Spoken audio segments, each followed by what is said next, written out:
Ben resim çiziyorum fırsat buldukça. Güzel de çiziyormuşum. Sizlerden de Allah razı olsun güzel tepkiler aldıkça böyle daha bir motive oluyorum falan. Çok tatlısın. Keşke beni de çizsen. Bir gün çizeriz.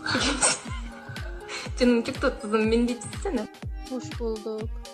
Gökberk Demirci ve Özge Yağız'ın canlı yayından olan yeni bir konuşmasını sizler için sundum arkadaşlar.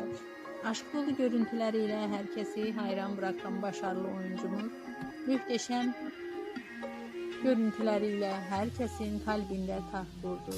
Güzel oyuncularımızın muhteşem canlı yayını oldu arkadaşlar. Sevenlerinin verdiği soruları cevaplayan başarılı oyuncularımız herkesin sevimlisine dönüşmüştür. Yeni dizi setinde tanışıp aşk yaşayan güzel oyuncularımız aşklarıyla destan oldu. Ve yakın zamanlarda evlenme kararı alan başarılı oyuncularımızın en güzel samimi görüntülerini ve videolarını her zaman kanalımızda bulabilirsiniz. İyi seyirler.